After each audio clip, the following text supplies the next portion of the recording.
गालिब के ही एक शेर से शुरू करता हूँ, और आप लोग बड़ी देर से इंतज़ार कर रहे थे कि किसका ख़याल रूकशे फसले बहार है, हर बरगे गुल के सीने में दिल बेकरार है। तो यानी जो फूलों के दिलों में जो धड़कन है वो जल्दी से अपने मेहमानों तक पहुंचने के लिए है। तो लखनऊ खुशबुओं का शहर है, फूलों का शहर है, और ज़ाहिर सी बात है कि गालिब दिल्ली के हैं और दिल्ली गालिब की है, मगर लखनऊ में 150 साला उनकी सदी तकरीबात मनाई जा रही हैं, और ऐसे में लखनऊ में ये तकरीब मुनक़िद है।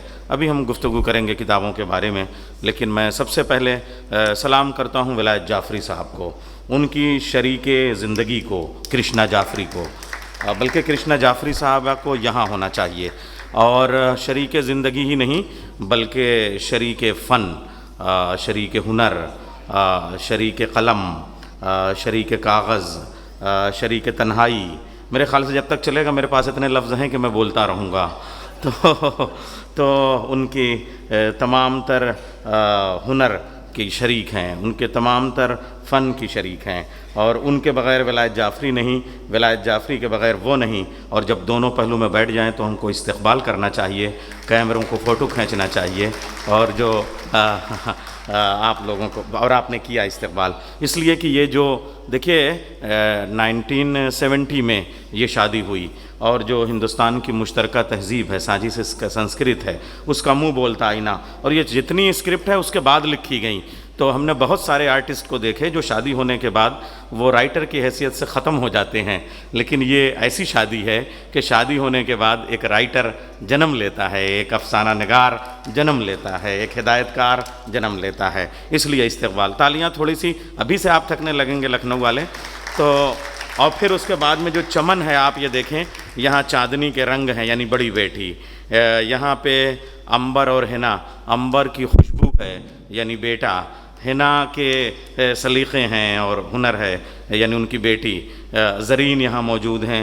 ज़ाहिर सी बात है गोल्डन और सुनहरा दौर है ये उनकी इस तख्लीक़ी सिलसिले का, इसलिए वो भी यहाँ मौजूद हैं। रश्मि मौजूद हैं यहाँ पे, दीबा उनकी जो नातनी कहिए या नवासी कहिए वो यहाँ पे मौजूद हैं, और नोवा, अच्छा ये भी देखिए नाम ऐसे हैं कि नोवा कह दीजिए, नवा कह दीजिए, उर्दू में कह दीजिए, हिंदी में कह दीजिए, और बल्कि जिस ज़बान में भी कहिए नोवा और नवा और न्यू, और इसके माने जो फिनोमिना इससे बनते हैं, कोई ना कोई अच्छा सा प्यारा सा नाम ही, तो वो पोते भी मौजूद हैं। तो मैं चाहूँगा कि ये सब जो इस बगिया के फूल हैं ये अपने हाथों से गुलदस्ता पेश करें रमेश चंद्र त्रिपाठी जी के हुजूर, जो हर दिल अजीज़ आईएस, वरना आईएस के नाम से डरा जाता है, मगर इनके कौन से लोग हैं जब किसके दिल में ये नहीं समाते और रहते हैं। तो चांदनी जो उनकी बड़ी बेटी हैं, मुंबई में रहती हैं, जाहिर सी बात है इल्म और फिल्म का जो शहर है वहाँ से तशरीफ़ ले आई हैं और इसी तकरीब के लिए आई हैं। मैं गुजारिश करूँगा कि यह गुलदस्ता वो आरसी त्रिपाठी जी यानी रमेश चंद्र त्रिपाठी जी को पेश करें। एक गुलदस्ता चांदनी, वो ये दोनों को आरसी त्रिपाठी जी हमारे जो अध्यक्ष हैं, सदर हैं, और योगेंद्र नारायण जी, और दोनों जिस तरीक़े से समाज में यानी ब्यूरोक्रेसी में रहते हुए जिस तरीक़े से आवाम के साथ ज़िंदगी गुजारी है, पहले आरसी त्रिपाठी जी। और योगेंद्र नारायण जी मालूम है अमेरिका में थे, मगर विलायत जाफ़री साहब में कौन सा जादू है या गालिब में कौन सा जादू है जो इन दोनों को बांधे हुए है। अमेरिका से आज के प्रोग्राम के लिए योगेंद्र नारायण सर तशरीफ़ ले आए हैं। चांदनी जी ही से मैं गुजारिश करूंगा कि आप उनको भी एक बुके, एक गुलदस्ता पेश कर दें। आप लोग भी तालियों से इस गुलदस्ते में शामिल हों, शरीक हों। और आप ये देखें कि जी बी पटनायक सर और प्रोफेसर SP सिंह साहब, सॉरी, तो हमारे असल में जब यूनिवर्सिटी में बुरा दौर हुआ था, मैं तो ज़ाती हवालों से बात करूंगा, जी बी पटनायक जी ने राजभवन कैसे चलाया, या जो इनकी जो सोच है, जिस तरीके से जब ये आए यूनिवर्सिटी में सबको कैसे वेलकम किया था। तो अंबर साहब जो विलायत जाफ़री साहब के बेटे हैं, वो एक गुलदस्ता पटनायक सर को और एक गुलदस्ता प्रोफेसर SP सिंह सर को पेश करें।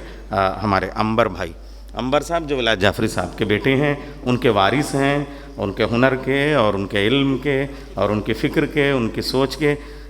ये एक और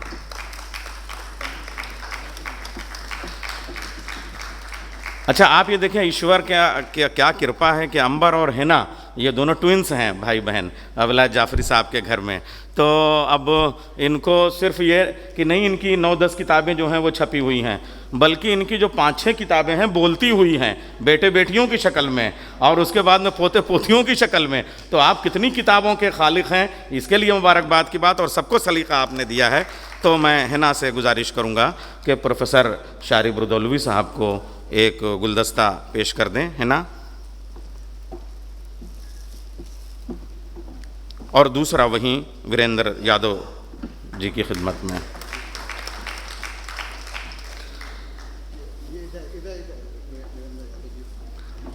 और ये वो घर है जहाँ बहू को बेटी बना के, और बेटी बहू में कोई फ़र्क नहीं होता है। जरीन बहू हमारे संतोष वाल्मीकि जी और कमल अरोड़ा जी। अच्छा, वहाँ संतोष।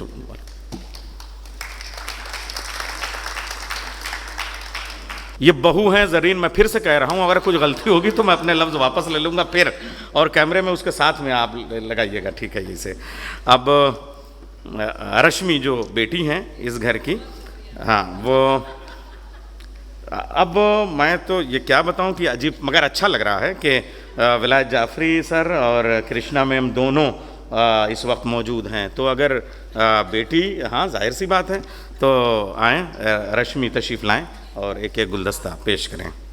ज़ोरदार तालियों से आप इस्तकबाल करें।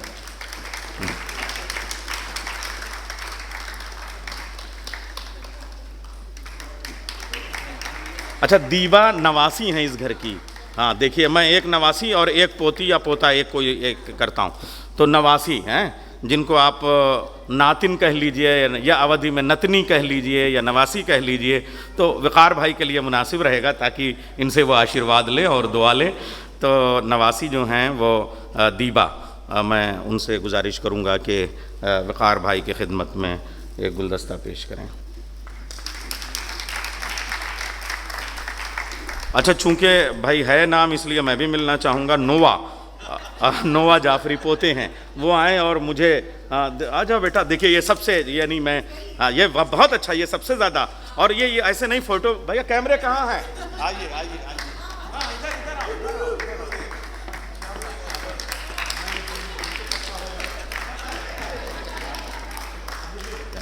आइए हम ऐसे गालिब के आईने को बुलाते हैं, यानी विलायत जाफरी साहब को। वो तशरीफ़ लाएं। मैं कैसे उनको बुलाऊं? है ख़बर गर्म उनके आने की, आज ही घर में बोरिया ना हुआ। ये बोरिया का मतलब बोरिया ना समझिएगा, मेरे शब्द नहीं हैं, मेरे पास लफ्ज़ नहीं है, इसको आप बोरिया समझिएगा। मगर हाँ, खुलूस और मोहब्बत के कालीन बिछे हुए हैं, यहाँ इश्क की मोहब्बतों के आदाब बिछे हुए हैं, यही तहज़ीब है। तशरीफ़ लाएँ विलायत जाफरी साहब, वो ये बताएंगे कि उन्होंने ये क्यों किया, ये किताब क्यों छपी, और ये वो हस्तियाँ जिन्हें एक जगह देखना नामुमकिन है, आपके डाइस पे कैसे सजे हुए हैं। वो आप में कौन सा चुंबक है, और इनमें कौन सा चुंबक है, और उनमें कौन सा चुंबक है। मैं उन सब का भी अगर नाम गिनाऊं तो शाम हो जाएगी। मैं किसका नाम लूं और किसका ना लूं, यहाँ तो जो भी है अपनी जगह क़यामत है। तो सबको सलाम करता हूँ और गुजारिश करूँगा विलायत जाफरी साहब अपने मन की बात भी की बात करें।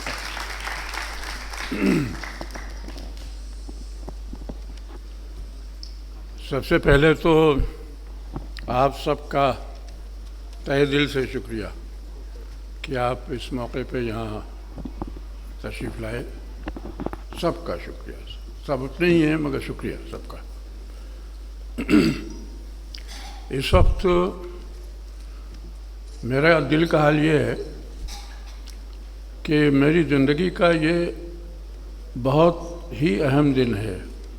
वैसे बहुत सी किताबें हैं जो गई हैं, रिलीज़ भी हुई, लेकिन आज इसलिए भी बहुत अहम हो जाता है कि ये प्रोग्राम जो मैंने 1978 में दिल्ली में किया था, इसके वक़ार रिजवी की वजह से, इनकी ज़िद की वजह से आपके हाथों में आई है। और ये लाइट एंड साउंड की इस मुल्क में पहली किताब है, इसलिए मेरी खुशी की कोई इंतहा नहीं है। और जो डायस पर जितने लोग बैठे हुए हैं उनका मैं शुक्रिया तो क्या अदा करूं, मैं उनसे सबसे बड़ा हूं उम्र में, शारिफ को छोड़कर, वो 3 महीने बड़े हैं मुझसे। तो मैं दुआ दे सकता हूँ कि सब भाई सलामत रहें और जो मनोकामना हो उनकी सब पूरी हो।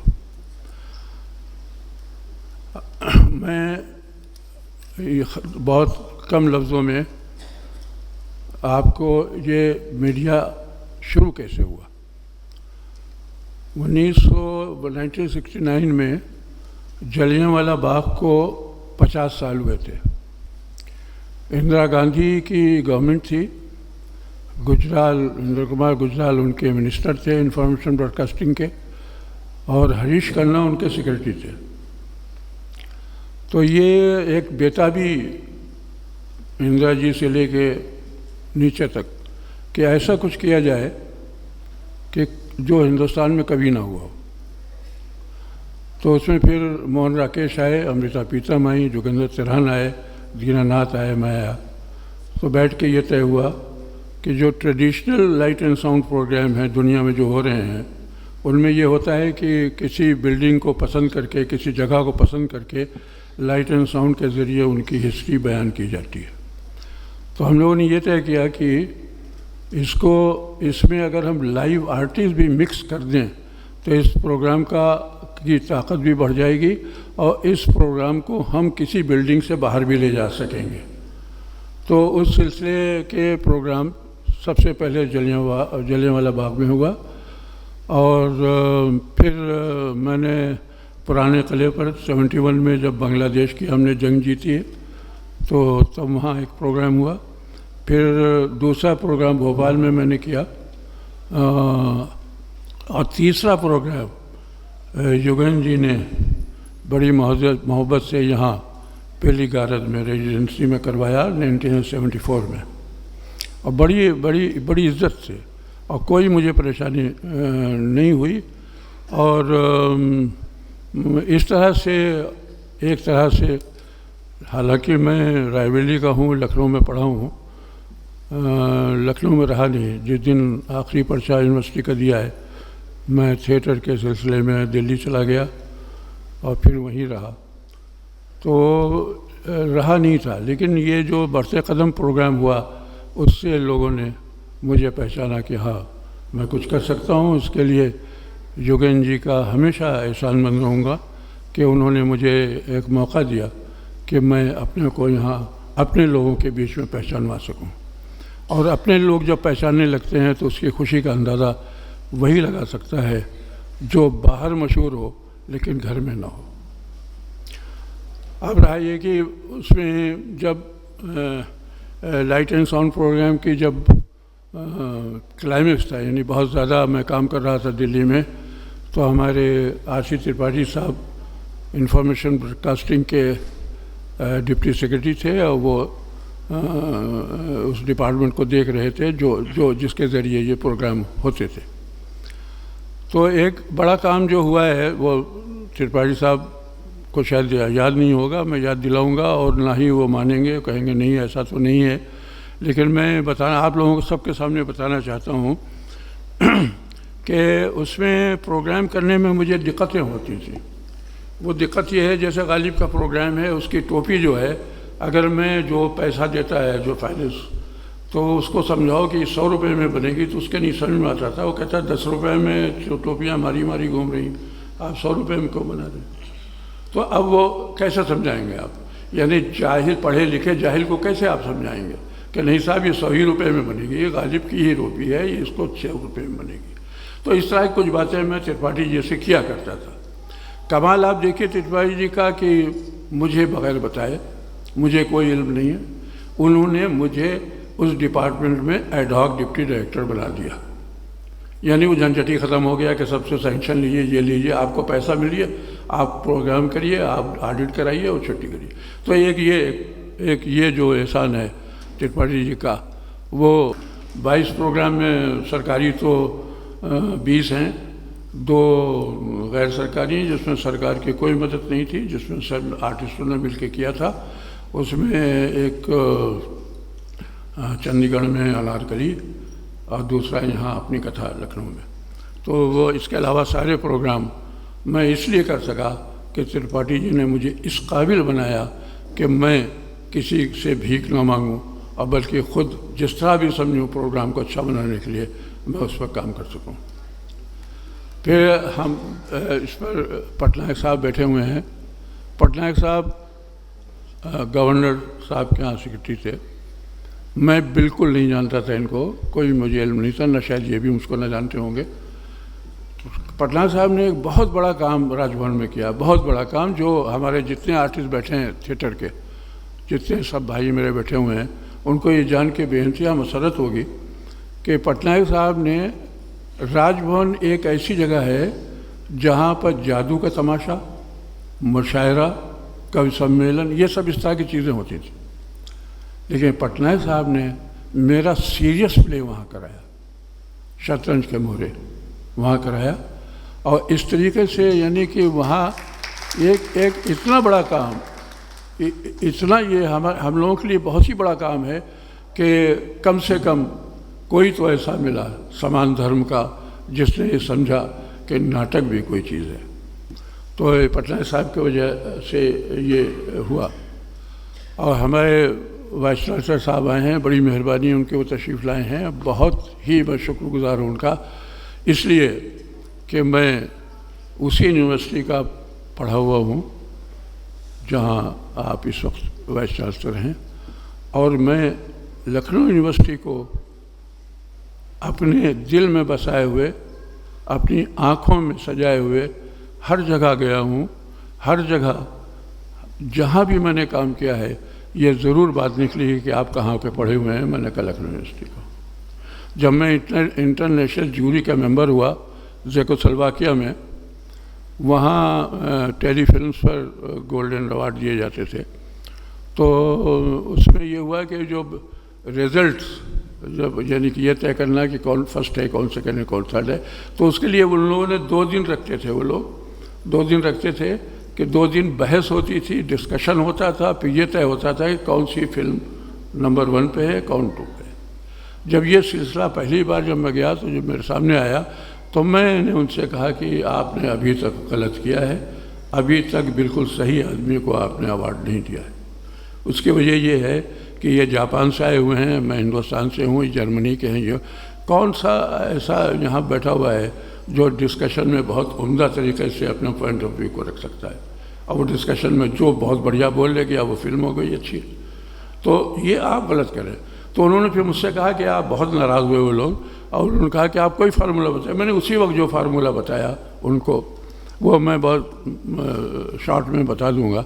मैंने कहा कि जितने भी आपके जोड़ी के मेंबर हैं उनसे आप कहिए कि जो इन ऑर्डर आप 10 फिल्मों के नाम लिख कर चेयरमैन को दे दीजिए, फिर उस 10 फिल्मों में जो कॉमन हो नाम वो निकाल लीजिए, उसके बाद 5 कर लीजिए, फिर 5 के बाद 3 कर लिए, फर्स्ट सेकंड थर्ड हो गए, किसी को बोलना नहीं पड़ा, आधे घंटे में फैसला हो गया, 2 दिन घूमिए ज़ेकोस्लोवाकिया में। ये उन्होंने मार। फिर उन्होंने वहाँ का जो प्रेस आया, एक ख़ास बात मैंने इसलिए बताना चाहिए सिंह साहब के लिए कि जब उनका प्रेस आया मेरे पास, बड़ी बड़ी धूम हुई, वहाँ के एम्बेसडर साहब बड़े खुश हुए मुझसे, बड़ा नाम किया आपने। तो उन्होंने एक सवाल किया उसमें से एक जर्नलिस्ट ने कि आप कहाँ के पढ़े हुए हैं। तो मैंने कहा भाई मैं लखनऊ यूनिवर्सिटी में पढ़ा हूँ, वहाँ ऐसे ही लोग हैं, ऐसे ही लोग पढ़ते हैं। और यहाँ पर इत्तेफाक ऐसा है कि सब IAS बैठे हुए हैं। मुझे लखनऊ यूनिवर्सिटी की ये बात नहीं बतानी चाहिए, मगर मैं बताऊँगा, सब लोग लुत्फ़ उठाएंगे उससे। शारिब को याद होगा, प्रोफेसर सिद्धार्थ थे लखनऊ यूनिवर्सिटी में। वो कहते थे Allahabad university produces IAS, PCS and we produce victims for them.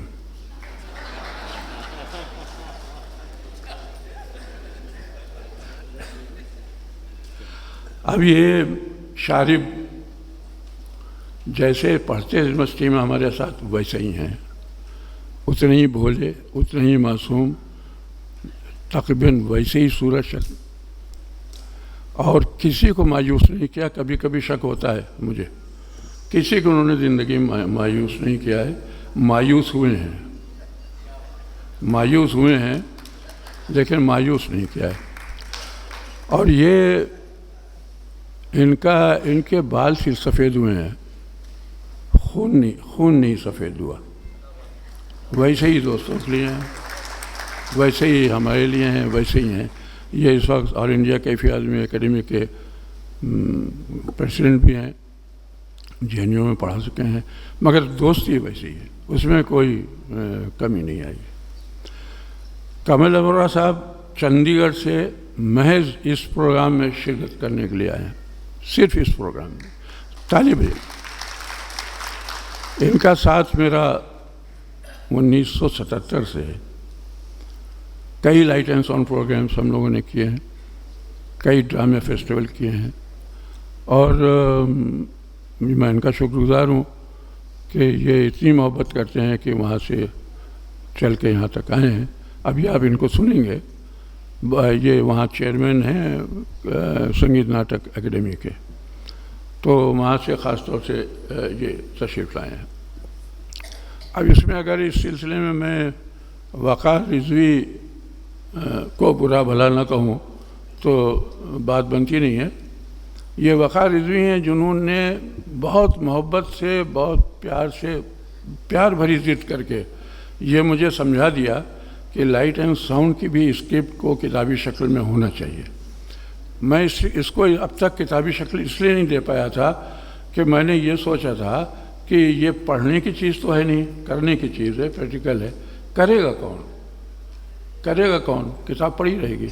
इनका कहना तो नहीं है, आप किताब की शक्ल होना चाहिए और उसमें बहुत सी नई चीज़ें हैं, नए एंगल्स हैं, लोगों तक पहुंचना चाहिए, और लाइब्रेरी के लिए ख़ास तौर से इसकी अहमियत अपनी है। तो मैं इनका शुक्रगुजार तो नहीं हूँ, इनके लिए ज़िंदगी भर दुआ करूँगा कि उन्होंने मुझे ये राय दी, और इत्तेफाक ऐसा है कि ये इस भारत की लाइट एंड साउंड स्क्रिप्ट की पहली किताब बनी। आप बहुत बहुत शुक्रिया। इससे ज़्यादा वक्त नहीं लूँगा, आप लोगों का बहुत बहुत शुक्रिया एक बार फिर कि आप यहाँ आए, और ऑडियंस में जो लोग बैठे हैं बड़े बड़े लोग हैं, बड़े मोहब्बती हैं लोग, बड़े यानी कि बड़े नाम कमाने इंटरनेशनल लेवल के लोग बैठे हुए हैं। सभी हैं, अब सबका नाम बताना तो ज़रा मुश्किल है। तो सबका बहुत बहुत शुक्रिया, बेइंतहा शुक्रिया, बड़े दिल से शुक्रिया। हाँ, तो शारिब साहब से पहले ये किताब जो है वो बाज़ाब्ता तौर पर रिलीज़ हो जाए, ताकि उस पर गुफ्तगू हो, तो कैमरे वाले सामने आ जाएं और एक एक कापी लेके हमारे सारे जो डाइस पे बैठे हुए मुअज़्ज़ज़ीन हैं, मेहमान हैं, अतिथि भाव हैं, ये एक एक किताब, और उनकी जो फैमिली है वो भी ये किताब ले ले। मेरे ख्याल से आप लोग तालियां बजाना शुरू कर दें। तो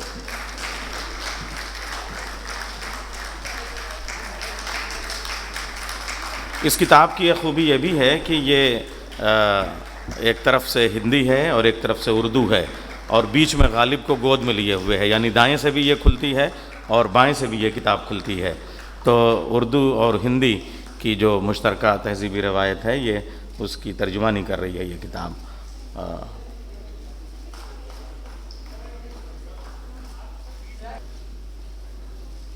देखिए, कैमरे की लाइट तो है, आपकी तालियों का साउंड भी अगर हो जाए।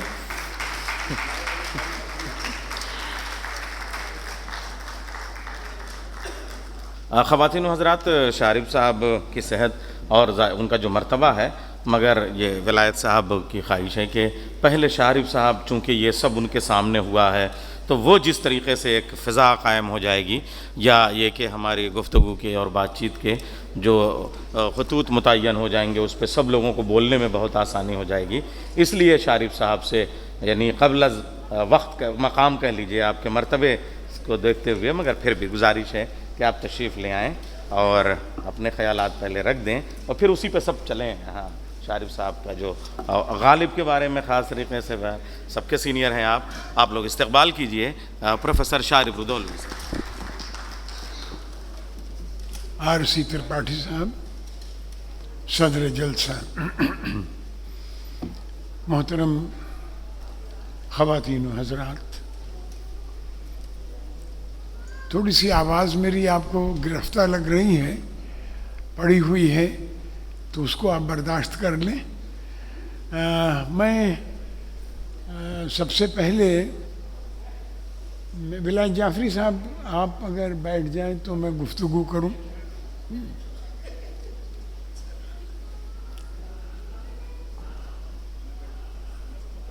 हाँ,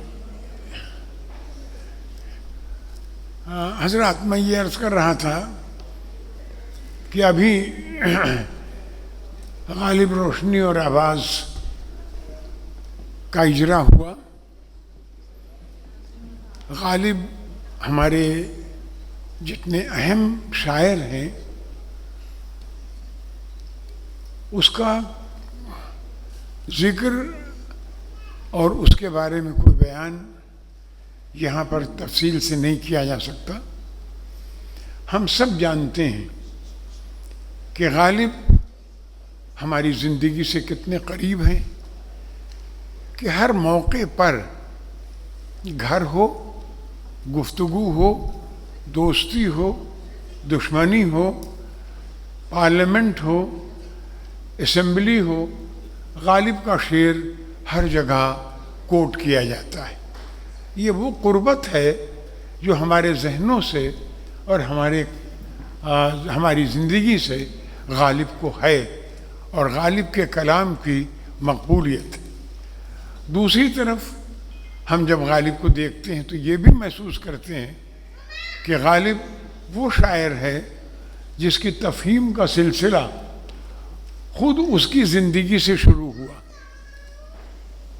कोई शायर तारीख़ में आप नहीं बता सकते हैं कि जिसकी अपनी ज़िंदगी से उसके अशार का मतलब पूछा जाना लगा हो, सिवाय गालिब के। गालिब एक ऐसे शायर हैं जिनके अपने ज़माने में उनके बारे में सवालात होने लगे।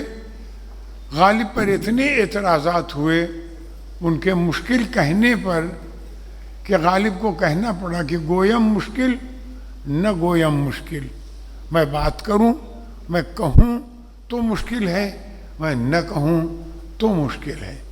और लोगों ने ये कहा कि ये खुद अपना कहा या आप समझे या खुदा समझे। तो इस तरह से हम ये देखते हैं कि गालिब की ये तफ़हीम जो है ये उस वक्त से शुरू हुई और आप देखें तो इसका सिलसिला आज जदीद अहद तक, हम चाहे तबातबाई से शुरू करें या जोश मलसियानी से शुरू करें या किसी से शुरू करें, आप कहीं तक आएँ, बाकर को लें, सुहा को लें या जो भी इनके गालिब के शारहीन रहे हैं उनके बारे में गुफ्तगू करें या आज के लोगों के बारे में गुफ्तगू करें जो गालिब के बारे में लिखते रहे हैं और उनके अशार के मतलब समझाते रहे हैं, तो आप महसूस करेंगे कि गालिब की ये तफ़हीम का सिलसिला आज से नहीं शुरू हुआ। मैं इस छोटी सी किताब जिसका अभी इजरा हुआ है उसके बारे में सिर्फ ये अर्ज़ करना चाहता हूँ कि बिलाल जाफरी ने तफ़हीम गालिब का एक नया बाब शुरू किया। सबसे बड़ी चीज़ ये है कि आज तक गालिब को मानी और मतालिब, डिक्शनरी, लुग़त, शब्दकोश से तो समझाने की कोशिश की गई थी, लेकिन गालिब को अपनी ज़बान से समझाने की कोशिश नहीं की गई थी। बिलाल जाफरी ने रोशनी और आवाज़ के ज़रिए गालिब को समझाने की कोशिश की और बहुत कामयाब कोशिश की। ये इतना बड़ा कदम है, ये इतना बड़ा इनकलाबी कदम है जिसके बारे में कुछ कहा नहीं जा सकता कि जिस तरह से उन्होंने पूरी किताब जब आप देखेंगे और आप पढ़ेंगे तो आपको महसूस होगा कि गालिब कहाँ मुश्किल है, गालिब का कौन सा शेर मुश्किल है।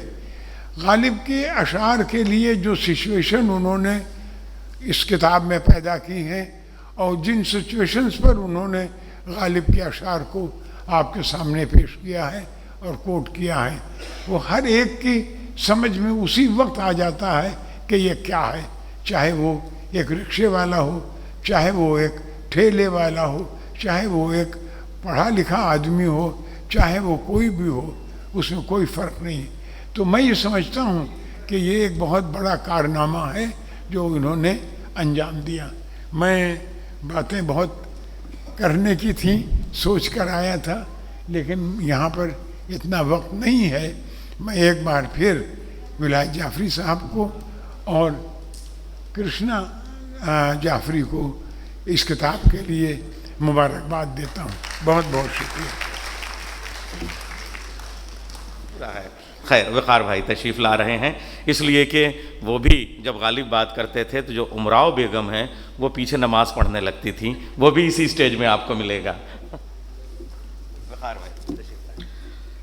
हाज़रीन, विलायत जाफरी साहब को आप लोग सब लोग हमसे बहुत बेहतर जानते हैं, और मैं कई सालों से विलायत जाफरी साहब के साथ उठ बैठ रहा था, शफ़क़तें उनकी थीं, उनकी दुआएं थीं, लेकिन मैं ये नहीं जानता था कि उनका इतना बड़ा कंट्रीब्यूशन है हमारी सोसाइटी के लिए। गालिब कितने मुश्किल हैं ये सब लोगों के ज़बान से आपने सुना, लेकिन हमने विलायत जाफरी साहब के ज़बान से सुना था कि एहतिशाम साहब ने एक गज़ल 1 साल उनको पढ़ाई। गालिब इतने मुश्किल थे कि एक गज़ल को एहतिशाम साहब ऐसे प्रोफेसर ने उनको 1 साल तक पढ़ाया। लेकिन जब ये किताब मुझे मिली और मैंने चाहा कि गालिब को समझे, तो मैंने कहा इसको मैं ख़ुद टाइप करूँगा। जब मैंने इसको ख़ुद टाइप किया तो मैंने देखा जो गालिब इतने मुश्किल थे, विलायत जाफरी साहब ने इनको रिक्शे वालों के लिए कितने आसान कर दिया, टिफ़िन बॉक्स वालों के लिए कितना आसान कर दिया, जो लोग ऑफिस में क्लर्क थे उनके लिए कितना आसान कर दिया। ये लाइट एंड साउंड प्रोग्राम हमने देखा तो नहीं, और यहाँ पे बैठे हुए बहुत से लोगों ने नहीं देखा होगा, लेकिन इस किताब को जब पढ़ेंगे तो आप ये देखेंगे गालिब जो इतने मुश्किल शायर थे, विलायत जाफरी साहब ने जब उनको आपके सामने पेश किया तो समाज का कोई भी ऐसा तबका ऐसा नहीं है जो गालिब को ना समझ सके। सिर्फ उस किताब, उस प्रोग्राम के बिना पे तो विलायत जाफरी साहब ने गालिब को समझाने का इतना बड़ा काम किया। मैं सिर्फ इसलिए आया था गालिब को समझाने नहीं, बल्कि एसपी सिंह साहब से कुछ कहने के लिए कि एक कोई रिसर्च पेपर एक रिसर्च करता है तो उसको पीएचडी की डिग्री मिल जाती है। 22 रिसर्च पेपर विलायत जाफरी साहब के ऐसे हैं जो उन्होंने, अगर ये किताबें छापी जाएं तो उनके 22 रिसर्च पेपर हैं जो दुनिया में ये contribution light and sound program को लेके ऐसा है किसी और का शायद नहीं है। तो यूनिवर्सिटी जो है एक रिसर्च पे तो पीएचडी दे देती है, लेकिन जिसने 22 रिसर्च किए हों, चकोसाया तक, दुनिया के तमाम मुल्कों तक जहाँ गया हो, लखनऊ यूनिवर्सिटी का नाम उसने रोशन किया हो, उसको ये हक पहुँचता है कि लखनऊ यूनिवर्सिटी एक ऑनर उनको दे, एक डिग्री। इसलिए नहीं कि उनके अब रुतबे में कोई इजाफा होगा, बल्कि यूनिवर्सिटी का नाम बड़ा होगा। एसपी सिंह साहब 100 साल आप लोग जैसे जानते हैं लखनऊ यूनिवर्सिटी के होने जा रहे हैं। उस शताब्दी ईयर को मनाने के लिए जाहिर है उन्होंने यूनिवर्सिटी में जो किया वो अब्बास रज़ा नैयर साहब ने बताया और लोग जो अखबार पढ़ते रहते हैं जानते हैं, लेकिन एक बड़ा काम वो करने जा रहे हैं कि एक इंटरनेशनल लिटरेरी फेस्टिवल यूनिवर्सिटी का मनाया जाना है, जो हर शोबा डिपार्टमेंट अपने अपने उन लोगों को जिन्होंने पूरी दुनिया में यूनिवर्सिटी का नाम किया उनको बुलाए, उनको ऑनर करे। उर्दू डिपार्टमेंट की जिम्मेदारी जाहिर है अब्बास रज़ा नैयर साहब के पास होगी।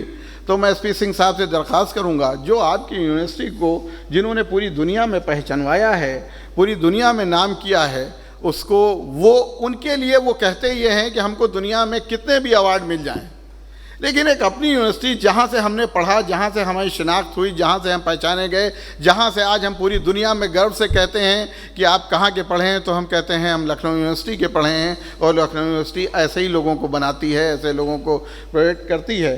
तो मुझे एसपी सिंह साहब से सिर्फ इतनी दरख्वास्त करनी है कि आपका जब प्रोग्राम हो तो आप ऐसे लोगों को ज़रूर याद करें। ये ऑनर उनके लिए नहीं होगा बल्कि यूनिवर्सिटी की तारीख़ में लिखा जाएगा कि यूनिवर्सिटी ने, लखनऊ यूनिवर्सिटी ने ऐसे लोगों को पैदा किया है। और ऐसे लोग पूरी दुनिया में हैं जो जाने पहचाने जाते हैं। जो लोग डायस पे मौजूद हैं, मैं जाहिर है योगेंद्र नारायण जी के बारे में मैं खुद कुछ नहीं जानता, लेकिन वो लोग, पुराने लोग जो इन्होंने योगेश नारायण जी से कहीं भी वाबस्तगी रही है, उन लोग जिस तरीके से उनका नाम लेते हैं, त्रिपाठी जी का नाम लेते हैं, आजकल के आईएएस ऑफिसर्स शायद उस तरीके से आज से अपने 10 साल बाद, 20 साल बाद ना याद किए जाएं। तो इन लोग वो हैं जिनको हम लोग अपना आइडियल बना सकते हैं। किसी भी फ़िरक़े के लिए, किसी भी मज़हब के लिए ये हम लोगों के लिए आइडियल हैं। ऐसे लोग एक डायस पे जमा हों, ऐसा शायद बहुत मुश्किल से होता है। बहुत शुक्रिया। बहुत शुक्रिया वक़ार भाई हैं। संतोष वाल्मीकि जी तशरीफ़ ला रहे हैं, एक ऐसे जर्नलिस्ट और सहाफ़ी जो हमेशा ऐसे इशूज़ पे नज़र रखते हैं। स्वागत कीजिए आप उनका और वो गालिब होगा। आदरणीय योगेश नारायण जी, पटनायक साहब, प्रोफेसर SP सिंह साहब, प्रोफेसर अब्बास रज़ा नैयर साहब, RC त्रिपाठी जी, प्रोफेसर शारिब रुदौलवी और कमल अरोरा जी, और आज के इस जलसे के रूह रमा विलायत जाफ़री साहब, कृष्णा जी, और सामने बैठे हमारे सभी बड़े बुज़ुर्ग, मैं सबको अपना प्रणाम निवेदन करता हूँ। मैं अपनी बात लिख कर लाया हूँ, उसी को मैं पढ़ूँगा। साल तो मुझे याद नहीं, हाँ ये ज़रूर याद है कि मैं शायद तीसरी या चौथी जमात में पढ़ रहा था। लखनऊ की वो रातें मेरे जहन में इसलिए भी बसी हैं क्योंकि मेरी अम्मा चूल्हे पर रोटी पकाते हुए रेडियो सिलोन पर अमीन सायानी का बिना का गीत माला सुना करती थीं और मैं आंगन में अपने भाई बहन के साथ खाना पकने का इंतज़ार किया करता था। वक्त यही कोई 7 से 8 बजे का होता था और उसी दरमियान आसमान में एक लंबी सफ़ेद सी रोशनी की लकीर कई बार कौंधती थी। बहुत दूर तक जाने वाली रोशनी की सफ़ेद लकीर के बारे में मेरे बाबा और मेरे चाचा बताते थे कि बेलीगारत में कोई प्रोग्राम हो रहा है, वहीं से ये रोशनी आती है। इस प्रोग्राम का नाम बड़ों से बढ़ते कदम सुना। बढ़ते कदम देखने के लिए चाचा मामा को पास हासिल करने के लिए आपस में बातें करते भी सुना करता था, मगर बेलीगारत में होने वाले इस प्रोग्राम को मैं कभी देख नहीं पाया। होश संभाला तो बड़ों से सुना कि बेलीगारत में मुल्क की आज़ादी की कहानी पर बढ़ते कदम प्रोग्राम होता था, जिसे देखने को काफ़ी बड़ा मजमा जुटता था। कुछ और बड़ा हुआ तो अपने बाबा के साथ पहली दफ़ा दिल्ली घूमने गया। वहाँ लाल किले में एक बोर्ड पर लिखा हुआ पढ़ा कि यहाँ लाइट एंड साउंड प्रोग्राम भी होता है, जिसमें लाल किले की पूरी कहानी बयान की जाती है।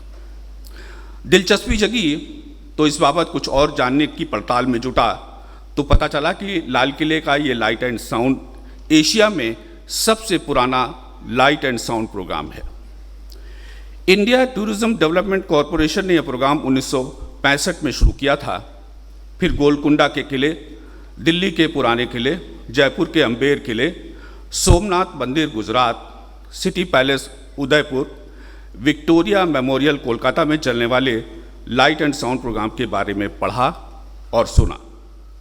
बचपन में दादी नानी और अम्मा की कहानियाँ सुनने, बाबा के साथ रामलीला और नौटंकी देखने और रेडियो पर फिल्मी गाने और क्रिकेट की कमेंट्री सुनने की दिलचस्पी के चलते बड़े होने पर लाइट एंड साउंड की विधा के बारे में और जानने समझने की उत्सुकता ही थी, जिसने विलायत जाफ़री के नाम से वाकिफ़ कराया।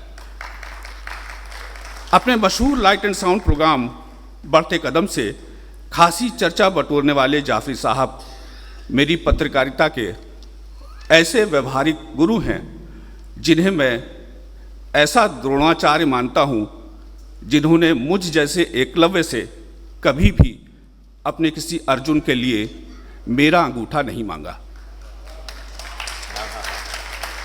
दिल्ली के JNU के Indian institute of mass communication से साल 1990 में पत्रकारिता की पढ़ाई करके जब वापस लखनऊ आया तो दैनिक जागरण में अपना करियर शुरू करने के दौरान ही लखनऊ दूरदर्शन केंद्र में बतौर स्टेशन डायरेक्टर जाफ़री साहब ने ही मुझे बतौर न्यूज़ एंकर मौका दिया और मेरे नाम के आगे लगे वाल्मीकि पर तमाम विरोध और आलोचना के बावजूद, मगर मैं भी एक ऐसा नाकारा शागिर्द जो अपने गुरु को आज तक भी गुरु दक्षिणा नहीं दे सका। खैर, बात अब रोशनी और आवाज़ के इस जादू की, जिसे आम बोलचाल की ज़ुबान में लाइट एंड साउंड कहा जाता है। आज यहाँ मिर्ज़ा गालिब पर आधारित लाइट एंड साउंड ड्रामे की जिस किताब का लोकार्पण हुआ, उसमें जाफरी साहब लिखते हैं कि ये मीडियम फिल्म से ज़्यादा ताकतवर है। इस प्रोग्राम की खूबी ये है कि इसका हर एक देखने वाला ये समझता है कि ये प्रोग्राम सिर्फ उसके लिए किया जा रहा है। इसका जादू अपने हर देखने वाले को अपने घेरे में लेता है और उस वक्त तक अपने से दूर नहीं जाने देता जब तक कि प्रोग्राम ख़त्म ना हो जाए। इसी किताब में जाफरी साहब आगे कहते हैं, जैसे फिल्म निर्देशक का मीडियम है और रंगमंच एक्टर का, इसी तरह से लाइट एंड साउंड लेखक का मीडियम है। इस मीडियम से सारा खेल लेखक का है। बकौल जाफरी साहब, इस मीडियम की ज़रूरत यह है कि सब कुछ प्रोडक्शन शुरू होने से पहले ही स्क्रिप्ट में तय होना चाहिए कि कौन सी बात गीत में कही जाएगी और कौन सी ड्रामे में, किस सीन को साउंड इफेक्ट से बनाना है और किस सीन में इफेक्ट, संगीत और संवाद सब कुछ होंगे, कौन सा सीन अंधेरे में होगा और कौन सा उजाले में। इस विधा का एक और गुरु मंत्र उजागर करते हुए जाफरी साहब कहते हैं कि सबसे ज़रूरी और अहम बात अंधेरे में कही जाती है। अब ये बात लेखक के हुनर पर निर्भर है कि वो कितनी देर में अपनी बात कहेगा। जाफरी साहब के मुताबिक 1969 में आवाज़ और रोशनी पर आधारित जलियांवाला बाग की दास्तां बयान करने वाले लाइट एंड साउंड प्रोग्राम, ये एक ऐसा पहला प्रोग्राम था जिसमें जिंदा कलाकार शामिल किए गए, यानी एक्टर सामने आकर देखने वालों से बात करने लगा। वो कहते हैं कि सारी दुनिया में इस तरह में कि जो रवायती प्रोग्राम होते हैं उसमें किसी भी इमारत या जगह को पसंद करके उस इमारत या जगह की तारीख आवाज़ और रोशनी के ज़रिए देखने वालों तक पहुंचा दी जाती है। जैसे लाल किला दिल्ली में जो प्रोग्राम होता है। इस तरह के सबसे अच्छे प्रोग्राम इजिप्ट के माने जाते हैं, जहां पिरामिड्स पर होते हैं, लेकिन भारत में एक्टर के शामिल हो जाने से ये प्रोग्राम बहुत ताकतवर हो गया। और सबसे अच्छी बात ये हुई कि प्रोग्राम किसी इमारत की कैद से निकलकर खुले मैदान में आ गया। किसी भी जगह पर, किसी भी विषय पर ये प्रोग्राम किया जा सकता है, यहाँ तक कि परिवार नियोजन पर भी। 1971 में दिल्ली में पुराना किला, 1974 में लखनऊ और मुल्क के दूसरे हिस्सों में बढ़ते कदम, 1976 में हुमायूं मकबरा दिल्ली में बहादुर शाह जफ़र, 1978 में जहाज महल महरौली दिल्ली में गालिब, 1980 में चंडीगढ़ में अनारकली, और इस तरह के कुल 22 प्रोग्राम पूरे भारत में करने वाले जाफरी साहब मेरे मुताबिक लाइट एंड साउंड जैसी भुलाई और बिसराई जा रही अद्भुत विधा के पितामह हैं। हिंदी रंगमंच पर भी उनका योगदान कम नहीं है। न जाने क्यों ये बात काफ़ी परेशान करती है कि इस दुर्लभ हो चली विधा पर आज तक कोई बड़ा रिसर्च क्यों नहीं हुआ, क्यों नहीं कोई अच्छी किताब इस विधा पर आई। अपने देश में दूरदर्शन की पैदाइश से ही उसके लिए लेखन करने वाले और लखनऊ दूरदर्शन को पहला प्रायोजित धारावाहिक नीम का पेड़ देने वाले जाफरी साहब यूँ तो कई संस्थाओं से सम्मानित हुए, उन्हें कई अवार्ड मिले, मगर जाफरी साहब अफसोस हम आपको पद्मश्री तक नहीं दिलवा सके। यह आपकी नहीं, हमारी बदनसीबी है कि इस देश के साहित्य और संस्कृति को आपने अपनी प्रतिभा और मेहनत से जिस तरह से माला माल किया, उसका सही मूल्यांकन आज तक नहीं हो सका। मगर आप हमारे बीच हैं। आपकी जीवन संगनी कृष्णा जी जिंदगी के हर मोड़ पर आपके साथ हैं। हम जैसे आपके बच्चे, आपका पूरा परिवार आपकी लंबी और अच्छी उम्र और अच्छी सेहत की दुआ करते हैं। मुझे लगता है कि अगर आज आपको भारत रत्न भी मिल जाए तो आपके सरमाए की इस दौलत के आगे वो फीका ही रहेगा। धन्यवाद। अच्छा। अच्छा, मैं वीरेंद्र यादव जी, चूँकि हिंदी प्रोग्रेसिव क्रिटिक हैं इसलिए मैंने ये 2-3 लफ्ज़ गालिब के रख दिए थे। मैं उनसे निवेदन कर रहा हूँ, उनसे गुजारिश करूँगा कि वो तशरीफ़ ले आएँ और अपनी बात रखें। आज के इस समारोह के अध्यक्ष आदरणीय आर.सी. त्रिपाठी जी, आदरणीय योगेंद्र नारायण जी, आदरणीय पटनायक जी और मंच और सभागार में उपस्थित सभी विशिष्ट जन, विद्वज्जन और मित्रों, सबसे पहले मैं विलायत जाफरी साहब को दिली मुबारकबाद पेश करता हूँ कि उन्होंने, और आभार भी व्यक्त करता हूँ इस बात के लिए कि उन्होंने एक ऐसी स्क्रिप्ट मुहैया कराई जो बहुत ही सहज सरल भाषा में गालिब को पेश करती है।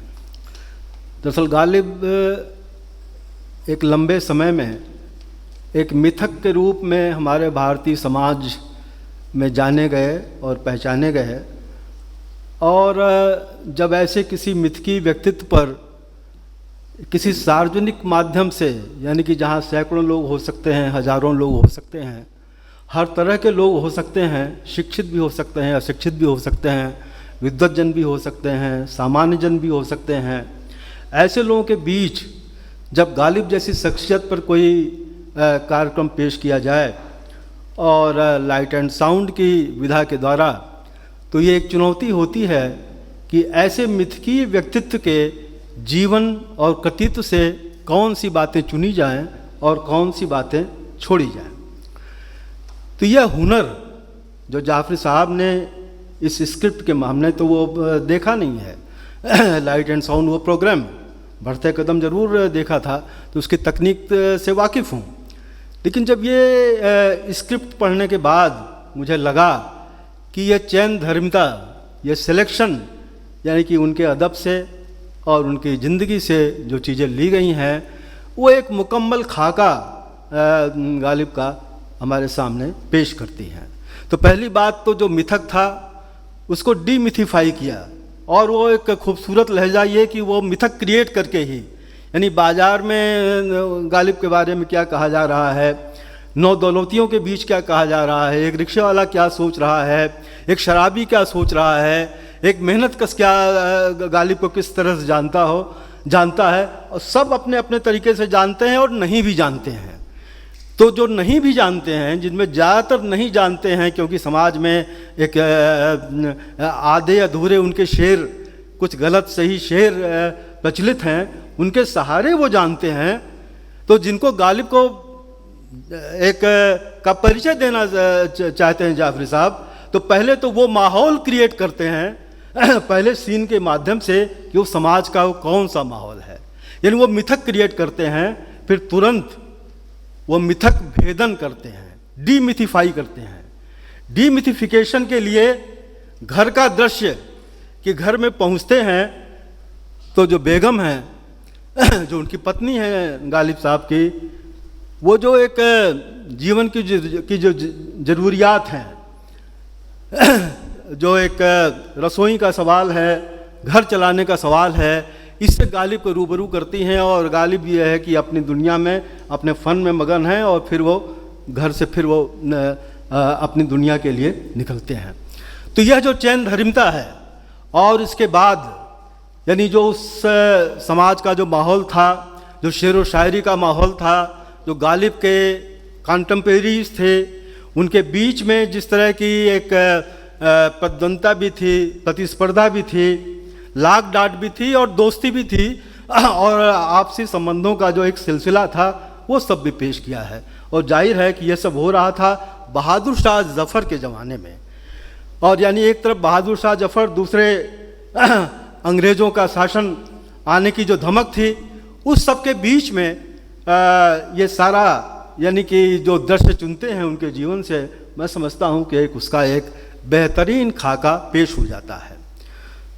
सबसे महत्वपूर्ण, या जिसे कहा जाए कि एक ऐतिहासिक जो एक खाका इस स्क्रिप्ट में मौजूद है, वो है 1857 को लेकर के, यानी कि गालिब की ज़िंदगी में ही 1857 का वो जो है, जिसे आप first war of Indian independence भी कहा जाता है, सिपाही रिवोल्ट भी कहा जाता है, और तरह तरह के उसकी एक व्याख्याएं हैं। गालिब ने उसे किस तरह से देखा, जाहिर है कि गालिब इस स्क्रिप्ट के नायक हैं, इस लाइट एंड साउंड प्रोग्राम के हीरो हैं, तो उसमें कुछ बातें एक सकारात्मक ढंग से पेश की गई, जबकि गालिब का नज़रिया 1857 को लेकर के थोड़ा सा भिन्न था। 1857 को लेकर के वो एक खूनो गारद, एक विप्लव और एक इस तरह से उनकी एक सोच थी कि इसने समाज में जो एक शांति थी, जो सौहार्द का वातावरण था, जो एक संतुलन था, उस संतुलन को बिगाड़ा है 1857 में जिन लोगों ने, उनके शब्दों में जो हिंदी में मैं कह रहा हूँ, उपद्रव या इस तरह की स्थितियाँ क्रिएट करके। लेकिन जो हालात थे, दिल्ली के जो हालात थे, जो उनके घर के हालात थे, उनका भाई जिन स्थितियों में जो है उसकी मृत्यु हुई, उन सबको जिस दर्द के साथ, जिस शिद्दत के साथ, और पूरे दिल्ली के एक वातावरण को, कि पूरा दिल्ली का जो एक जनसाधारण था, दिल्ली का आम आवाम था, उस पर क्या गुजर रहा था, तो इसका भी सिलेक्शन महज जो स्क्रिप्ट में तो मैंने देखा कि शायद 2 पन्नों में है। तो ये एक हुनर कि महज 2-2.5 पन्नों में 1857 का एक पूरा जो एक गदर कह लीजिए, first war of Indian independence कह लीजिए, और गालिब की ज़िंदगी में वो जिस तरह से आया और गया, जिस तरह से उसने उनके लिए दिक्कतें पैदा की, और जो उस तरह जिस तरह से देखते थे, उसकी भी एक चैन धर्मिता। तो कुल मिला करके एक बहुत बड़ी चुनौती थी, और उस चुनौती को यानी कि विद्वानों के और एलीट वर्ग के गालिब भिन्न हैं, उनसे भिन्न गालिब को उन्होंने एक पेश किया है। और ये पेश करते हुए कि क्या कोई मैसेज था उनका, या महज एक शायर थे, तो जी हाँ, उनका मैसेज भी था।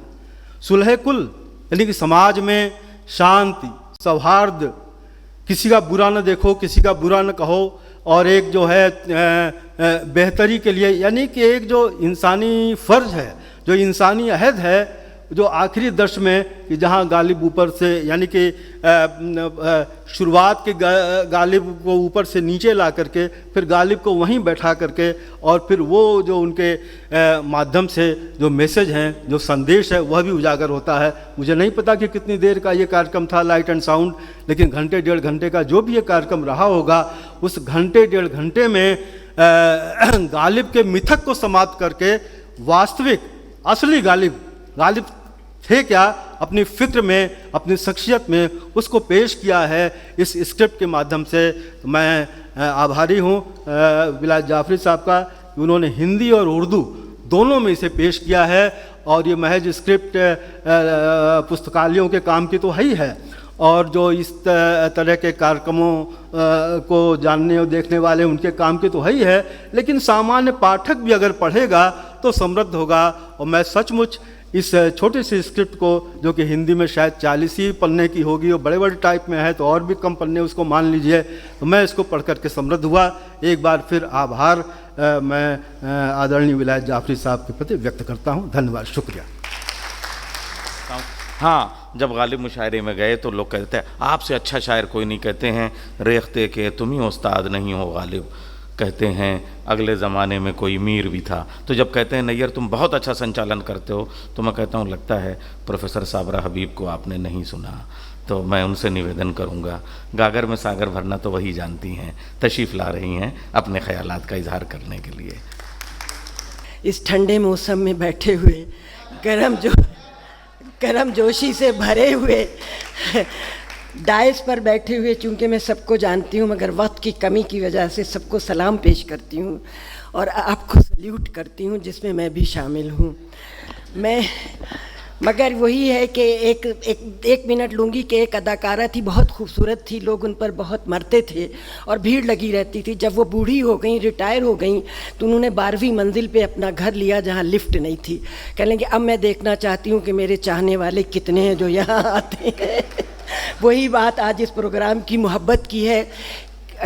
मुझे बोलना नहीं था, मगर शुक्रिया आपका कि आपने, क्योंकि कृष्णा, यहाँ मेल टू मेल और फीमेल टू फीमेल की बात हो रही है। जाफरी साहब का प्रोग्राम नैयर साहब कर रहे हैं और कृष्णा जाफरी साहिबा का, जिन्होंने 1 जून से कहा था कि 30 जून को उनका प्रोग्राम मैं कंडक्ट करें। मैं सिर्फ इतना कहूँगी, विलायत जाफरी साहब, कृष्णा जाफरी साहिबा मेरी रिश्तेदार भी हैं, मगर उससे ज़्यादा मैं उनके फ़न की परस्तार हूँ और उसी से कहती हूँ कि किरदार के मेयार बना जाते हैं, इखलाक के मीनार बना जाते हैं। किरदार के मेयार बना जाते हैं, इखलाक के मेयार बना जाते हैं। कुछ लोग अमल से अपने नस्लों को परिस्तार बना जाते हैं। नस्लों को परिस्तार उन्होंने बताया है। मैंने एक टीवी ने रिकॉर्डिंग की थी, आप पर बहुत बड़ी वीडियो बनाया गया था जिसकी मैंने एंकरिंग नहीं की थी, बल्कि रूबरू इंटरव्यू लिया था विलायत जाफरी साहब के घर जाकर। रमज़ान का ज़माना था, ज़बान सूख रही थी, लेकिन इतना कुछ पूछने को दिल हो रहा था कि तकरीबन 2 दिन वो प्रोग्राम चला है और वो वीडियो अभी टीवी के उसमें लाइब्रेरी में होगा। मैं बस इतना कहूँगी कि मेरी नेक ख्वाहिशात हैं और वाकई सही कहा गया है कि हम लोगों को जांचने में पता नहीं क्यों कमी कर जाते हैं, हालांकि उनको एहसास नहीं होता। मेरी नेक ख्वाहिशात हैं और इतनी भी है कि इतनी हिम्मत दिखाई है तो थोड़ा सा और लाइन घसीट दीजिए, क्योंकि कृष्णा जाफरी को स्टेज पर लाने के सारा गुनाह मेरे ज़िम्मे जाता है। मैंने ही उनसे हमेशा कहती थी कि आप इतनी अच्छी सिंगर हैं, क्यों नहीं आप गाती। बहुत बहुत शुक्रिया आपका कि आपने मुझे बोलने का मौका दिया। और डायस पर बैठे हुए योगेंद्र नारायण जी, पटनायक साहब, त्रिपाठी जी और हमारे वाइस चांसलर SP सिंह साहब, तारीफ़ें बहुत हैं मगर मुझे कम करना आती हैं, इसलिए मैं माजरत चाहूँगी। बहुत बहुत शुक्रिया। हमारे दरमियान Padmashri professor आसफ़ा Zamani, chairperson Uttar Pradesh Urdu academy मौजूद हैं। हम उनसे गुजारिश करेंगे कि वो अपने ख़यालात का इज़हार करें। आप सबके नाम से वाकिफ़ हैं, सबके काम से वाकिफ़ हैं, विलायत साहब से वाकिफ़ हैं। तशरीफ़ ला रही हैं प्रोफेसर आसफ़ा ज़मानी, ज़ोरदार इस्तक़बाल कीजिए।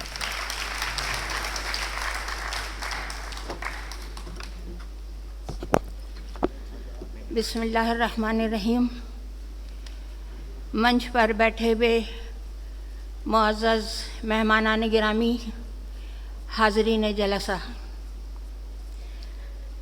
ये मेरी खुशकिस्मती रही है कि जाफरी साहब के साथ मैंने बहुत काम किया है, कभी ड्रामा की हैसियत से, कभी किसी टॉक की हैसियत से। जाफरी साहब को मैं बहुत पहले से जानती हूँ और वो इसी वजह से मुझे बहन कह के ख़िताब करते हैं। मुझे बहुत अच्छा लगता है कि मुझे एक भाई मिला जाफरी साहब की शक्ल में। उनकी नज़र मैंने कुछ अशार किए हैं जो आपके सामने पेश करना चाहती हूँ।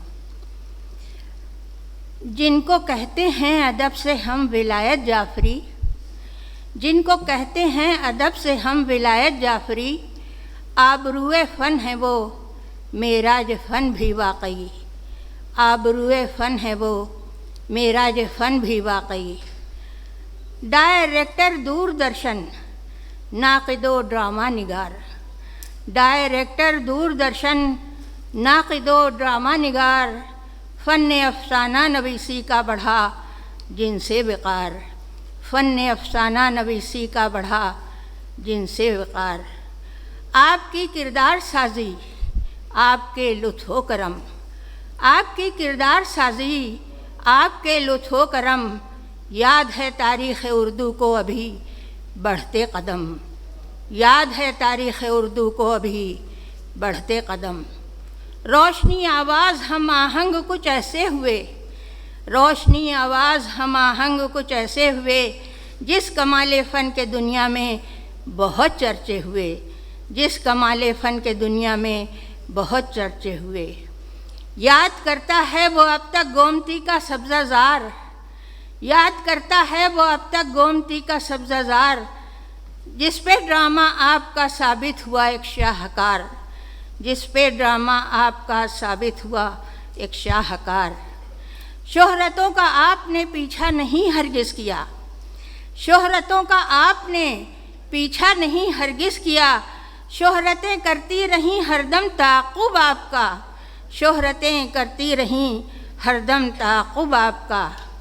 प्यार इख़लासो मोहब्बत आपकी हस्ती के बाब, प्यार इख़लासो मोहब्बत आपकी हस्ती के बाब, अपने फन से कर दिया ज़र्रात को भी आफताब, अपने फन से कर दिया ज़र्रात को भी आफताब। मुश्किलों में काम लेना सब्र व इस्तिक़लाल से, मुश्किलों में काम लेना सब्र व इस्तिक़लाल से, आपसे सीखा निकलना रंज व गम के जाल से, आपसे सीखा निकलना रंज व गम के जाल से। लब पे आती हैं दुआएं इस घड़ी पर हम यही, लब पे आती हैं दुआएं इस घड़ी पर हम यही, मिस्ल फूलों के हमेशा मुस्कुराए ज़िंदगी, मिस्ल फूलों के हमेशा मुस्कुराए ज़िंदगी। आसफ़ा कायम रहे ये जाह रुतबा आपका, आसिफ़ा कायम रहे ये जाह रुतबा आपका, रहती दुनिया तक रहे हर लब पे चर्चा आपका, रहती दुनिया तक रहे हर लब पे चर्चा आपका। जिनको कहते हैं अदब से हम विलायत जाफरी। बहुत बहुत शुक्रिया। कृष्णा जाफरी तशरीफ़ ले आए। आज भी आप देखें कि गालिब के पीछे जो उमराव बेगम का हाथ था मुझे नहीं पता, मगर ये जो आज जो कुछ है ये सब कृष्णा जाफरी की, मैडम कृष्णा जाफरी के दम से है, तन मन धन से, हर लिहाज से। तो ये सब उनको मुबारकबाद दीजिए आप इतनी खूबसूरत तकरीब के इनेकाद के लिए, तालियों से इस्तकबाल कीजिए। मैं सिर्फ ये कहना चाह रही हूँ कि मुझे हुक्म दिया गया है कि आप गालिब की गज़ल गा लीजिए, बस इसके अलावा अब नेक्स्ट प्रोग्राम में आपको गालिब की गज़लें सुना रही हूँ। और बस सब कुछ तो सब ने सुना ही दिया, बता ही दिया है। आप भी सुना दीजिए। विलायत जाफरी तो दुनिया जानती है ना कि मेरे पति हैं। भाई हम गज़ल सुना देंगे आपको, ठीक है? चलिए बंद रखते हैं ज़बां, लब नहीं खोला करते, चाँद के सामने तारे नहीं बोला करते। स्वागत कीजिए आप लोग हमारे वाइस चांसलर नैयर साहब वो हैं जो पूरी महफिल को चुप कर देते हैं और अकेले संभाल लेते हैं पूरा मोर्चा। आज के इस बेहद खूबसूरत प्रोग्राम पे मंच पर बैठे हुए भारतीय प्रशासनिक सेवा के बहुत वरिष्ठ अधिकारी आज की अध्यक्षता कर रहे आदरणीय त्रिपाठी जी, आज के मुख्य अतिथि आदरणीय योगेंद्र नारायण जी, मंच पर बैठे हुए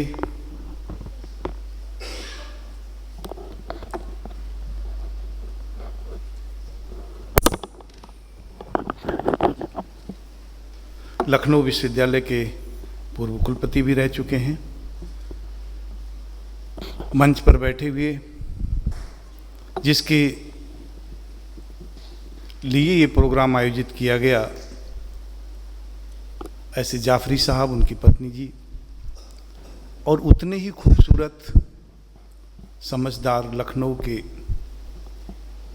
ये सभी श्रोतागण जो वहाँ पर मौजूद हैं। आज का कार्यक्रम मैं समझता हूँ ये लखनऊ विश्वविद्यालय के ही नाम है, क्योंकि दो चीज़ें बड़ी खास होती हैं। तरक्की तो हमेशा दुश्मनी का कारण बनती है, लेकिन दो लोगों की तरक्की कभी दुश्मनी का कारण नहीं होती है, वो खुशी देती है। एक खुशी मिलती है पिता को जब उसके पुत्र की तरक्की होती है, और दूसरी खुशी मिलती है उस टीचर को, उस इंस्टीट्यूशन के मुखिया को, जब उसके विद्यार्थी की तरक्की होती है, क्योंकि इन दोनों तरक्कियों में संस्था और परिवार की तरक्की शामिल होती है। किसी भी संस्था का नाम उसके बैनर, पोस्टर, उसके पुराने वर्ष से नहीं जाना जा सकता है। वो जाना जा सकता है तो उसके कैसे विद्यार्थी निकले हैं, जो उसके साइन बोर्ड हैं, जो उसी देश में, प्रदेश में अपना नाम रोशन कर रहे हैं, और विलायत जी तो विलायत में भी अपना नाम रोशन कर रहे हैं। इस तरह की बात हम लोगों के साथ है। ये जो आज की महफिल है, जो आज यहाँ पर उपस्थित सभी लोग हैं, ये लखनऊ की शान है। मैं समझता हूँ शायद इसमें कोई चेहरा ऐसा हो जिसे मैं पहचानता ना हूँ और मेरी मुलाकात कहीं ना हुई हो। ज़्यादातर लोग लखनऊ विश्वविद्यालय के विद्यार्थी के रूप में निकले हुए लोग हैं जो यहाँ पर मौजूद हैं, और विद्यार्थी नहीं, विद्यार्थी के रूप में निकले हैं और उस विश्वविद्यालय में प्राध्यापक रहे हैं, उस विद्यालय में प्राध्यापक का कार्य किया है, तमाम प्रशासनिक दायित्वों को काम निभाया है। ऐसे लोग आज यहाँ पर मौजूद हैं। हम सब के लिए गौरव की बात है कि विश्वविद्यालय का विद्यार्थी इतनी ऊंचाई पर है, इतनी बुलंदी पर है, ये सम्मान की बात है। वकार साहब ने जो ये पहचान दी आज इस पुस्तक को, और एक अनुरोध भी मुझसे किया कुलपति होने के नाते, अलमनी एसोसिएशन लखनऊ विश्वविद्यालय का 25 नवंबर को एक फंक्शन करता है, जिनमें इस बार अपने 3 बहुत ही पुराने वरिष्ठ विद्यार्थियों को सम्मानित किया, जिसमें आदरणीय लालजी टंडन साहब जो बिहार के गवर्नर हैं, अंबार रिजवी साहब हैं, और जस्टिस तिलहरी साहब हैं जिनको सम्मानित किया है। उसी कैटेगरी में अगली बार मैं अनुरोध करूंगा कि आप हाजिर हों उसमें, उस समारोह में हमें सम्मानित करने का मौका मिला है, जाफरी साहब को मिले उसी श्रेणी में। बहुत खुशी की बात होगी लखनऊ विश्वविद्यालय के लिए आपका स्वीकृति पा करके, आपको सम्मानित करके। बहुत बहुत आभार मुझे आमंत्रित करने के लिए, मंच देने के लिए, आपको अपनी बात कहने का मौका देने के लिए। लखनऊ वालों इस्तकबाल करो कमल अरोरा जी का। मैं उनसे निवेदन कर रहा हूँ, गुजारिश कर रहा हूँ कि वो तशरीफ़ ले आएँ और अपने ख़यालात का इजहार करें। आप विलायत जाफ़री साहब के शागिर्द हैं और संगीत नाट्य एकेडमी चंडीगढ़ में इस वक्त सरबराह की हैसियत से, उस पूरी चेयरमैन की हैसियत से उस पूरे इदारे को बहुत आगे और ऊंचाइयों पर ले गए हैं। तशरीफ़ ले आए, आप स्वागत कीजिए। शुक्रिया। सम्मानित मंच, अति सम्मानित सदन, अधिक न बोलते हुए मैं बहुत प्रसन्नता महसूस कर रहा हूँ आज कि आप सबके बीच में चंडीगढ़ से यहाँ आ सका। मैं जाफरी साहब का छोटा भाई भी हूँ, लाइट एंड साउंड के मामले में उनका शागिर्द भी हूँ, और उनके साथ काम करने का मौका मिला। मैं सिर्फ गालिब साहब के बारे में तो आपने बहुत कुछ सुना, जाफरी साहब के बारे में बहुत कुछ कह रहे हैं और जो कुछ कहा जाए वो कम होगा। मैं सिर्फ उस बात को कह रहा हूँ जो इन्होंने लाइट एंड साउंड में जो काम किया, उसमें एक काम जो है चंडीगढ़ में हुआ जिसमें आप में से बहुत से लोगों ने, क्या शायद किसी ने भी नहीं देखा। लाइट एंड साउंड का यह अनारकली कार्यक्रम पहली बार चंडीगढ़ में वो कार्यक्रम है, लाइट एंड साउंड का पहला कार्यक्रम है जो प्राइवेटली हुआ। हिंदुस्तान में पहला कार्यक्रम है जो प्राइवेटली हुआ। इससे पहले सारे कार्यक्रम जो है वो केवल सरकारी तौर पर होते थे।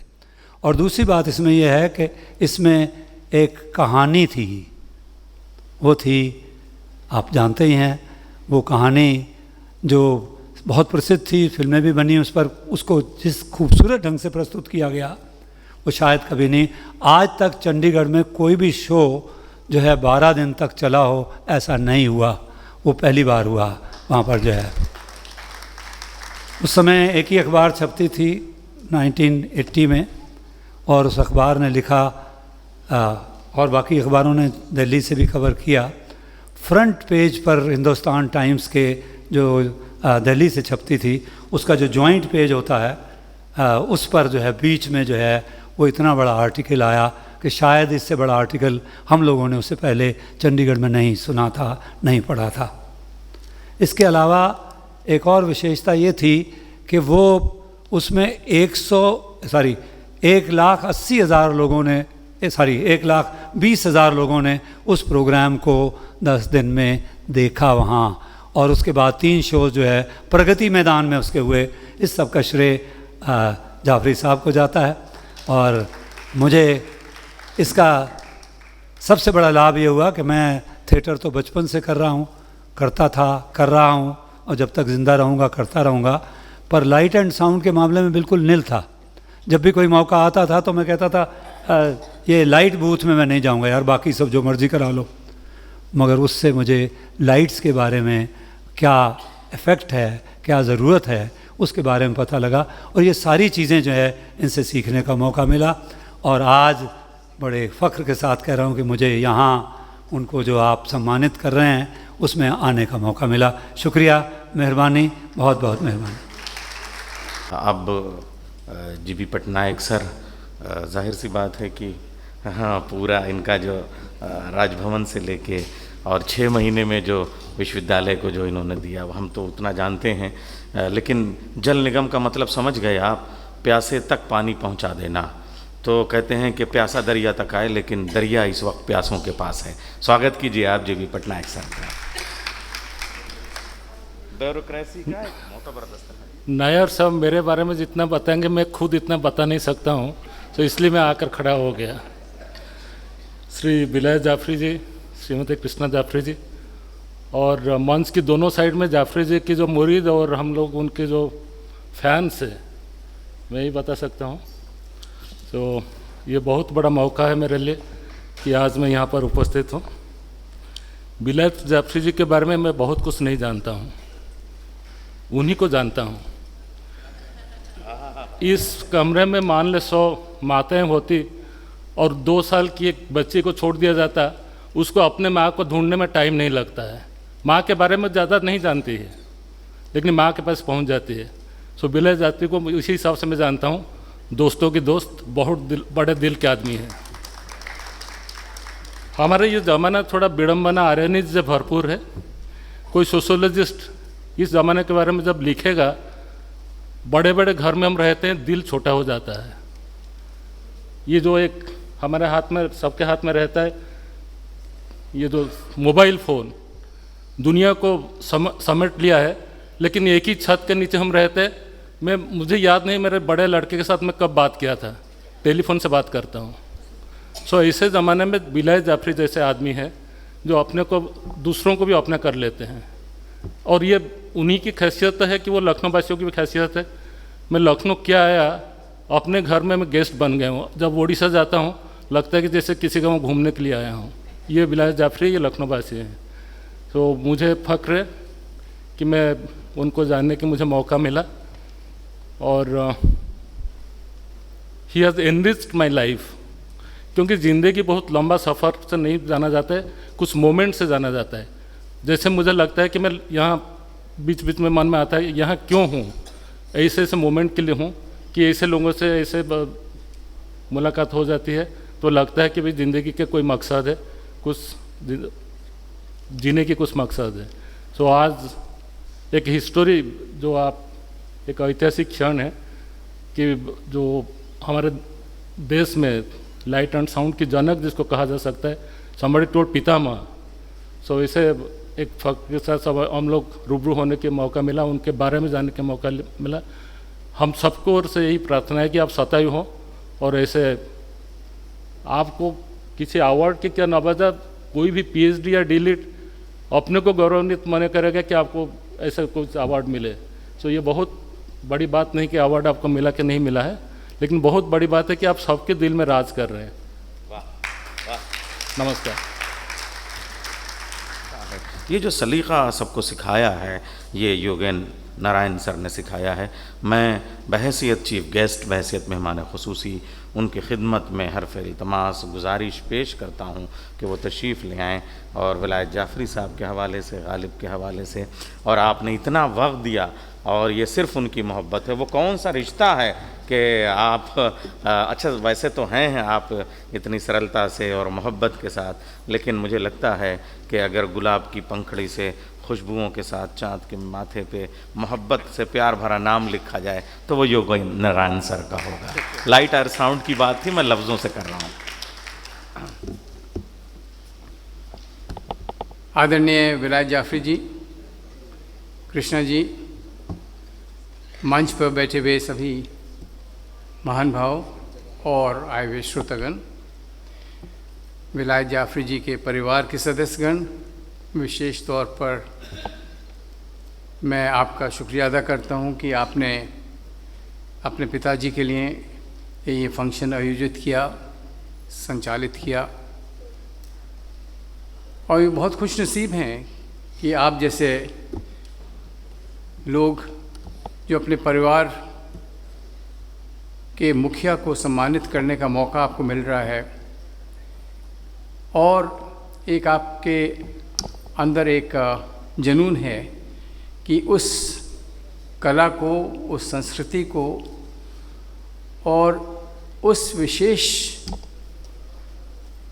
बात को जो आपके पिताजी में है उसको आगे लाने का आप में जुनून है। और मुझे आशा है कि आप लोगों के बीच में से भी एक विलायत जाफरी निकलेगा, एक कृष्णा जी निकलेंगी।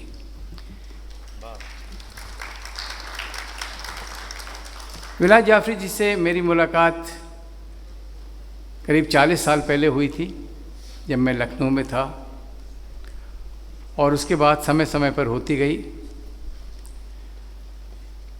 आपने जो साउंड एंड लाइट प्रोग्राम किया था, अब पता नहीं यहाँ कितने लोगों ने देखा था, मैंने स्वयं देखा था, और एक नया अनोखापन था उस संस्कृति में। एक मैं कहूँगा एक कल्चरल आइडेंटिटी पैदा हुई लखनऊ में साउंड एंड लाइट की, पहले होती नहीं थी।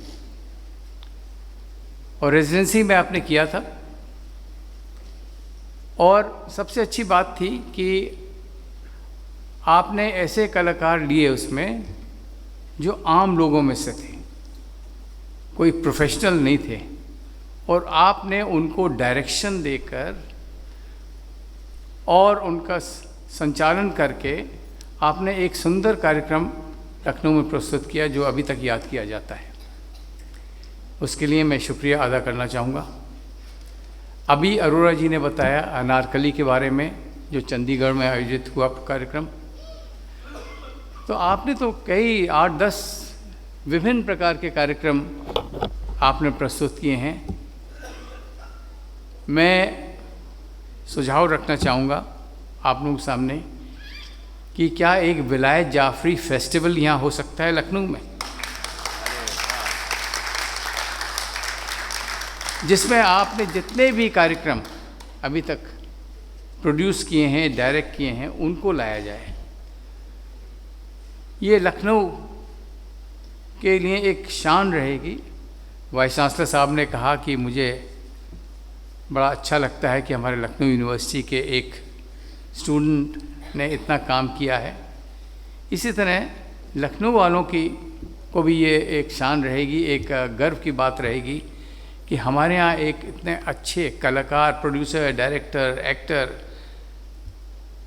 प्रोड्यूसर सभी यहाँ उन्होंने, विलायत जाफरी जैसे लोग यहाँ पर पैदा हुए और एजुकेशन लिया लखनऊ यूनिवर्सिटी में और लखनऊ में ही रहे। तो इसलिए हमें भी एक फख्र होगा, एक गर्व होगा अगर हम ये कहें कि ये हमारे लखनऊ के हैं और हम लखनऊ के एक निवासी की हैसियत से इनको हम ऑनर कर रहे हैं। मैं जब अमेरिका जा रहा था अभी 6 हफ्ते पहले, तब आपसे बात हुई थी। मैं एक कार्यक्रम में यहाँ आया हुआ था लखनऊ, और आपने तब मुझसे अनुरोध किया था कि यहाँ पर इस विमोचन होगा इनकी किताब का और मैं आऊँ। और मुझे बड़ी खुशी हुई क्योंकि मैं इनके कार्यक्रम में कभी ऐसा apart from light and sound show के बारे में के अलावा मैं नहीं आ पाया था, प्रस्तुत हो पाया था तभी मैंने फिर इनसे कहा कि मैं ज़रूर आऊँगा। और इन्होंने पहले तारीख 22 रखी थी, पर क्योंकि मैं 22 को आ रहा था तो आपने 30 करी इसकी। मैं बहुत शुक्रिया अदा करना चाहूँगा विलायत जाफरी साहब का कि उन्होंने इतना एडजस्टमेंट किया। मुझे ये गालिब जो किताब का विमोचन हुआ है पढ़ने का मौका मिला। इन्होंने एक कॉपी भेजी थी और गालिब जी के जो